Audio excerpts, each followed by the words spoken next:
I will not read any more from that great commentary because it's rather long with all the different translators and writers, but that gives you some idea of how complex the Chinese language is and how difficult it is to decide what it exactly means. But as you can see, this part of the I Ching where they try to reconstruct what it means gives you a very deep meaning of what it is. If one were to read that whole section, really opens your eyes. In fact, when I was back in New Jersey, I had taken this out with me and I was reading it, and it really did give me a much better understanding of what I had been reading for quite a while, but it never came to light as well as it did then.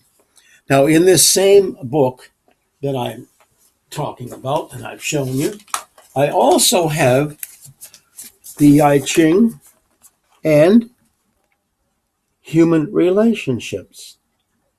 Now, that was one of the courses that I taught, and in the I Ching and human relationships, this happens to be about the hexagram called the Marrying Maiden. It is hexagram number 54 in the Book of Changes itself.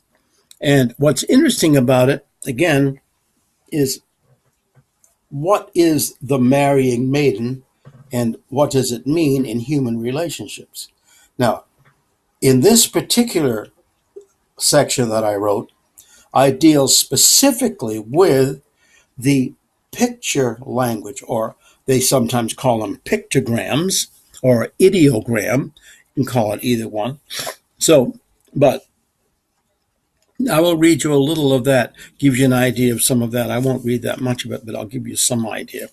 It says, in some ways, the ideograms are interpreted the marriage of a younger daughter, change over which you have no control, realize your destiny or hidden potential, radical change of state, compassionate, irregular relationships, desire, compulsion, a seed figure, and so on. Now, it goes through all of those to show you how that pictogram can mean various things. And it goes into detail of every section of that pictogram or that ideogram.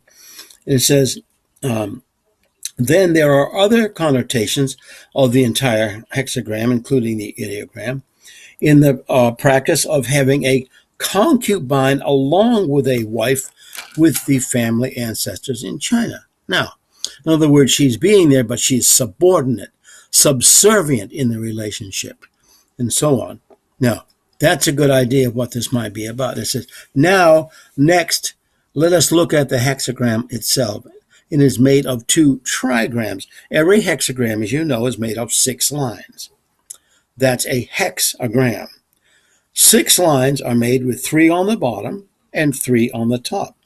These 3 are called trigrams, 3 lines, 6-line figure with 3 lines. So each trigram has its own meaning because of the type of lines they are, whether they're solid or broken, and how those relate to each other when you go through the 6 lines. That's a whole nother subject on how that works in the I Ching, which is quite fascinating.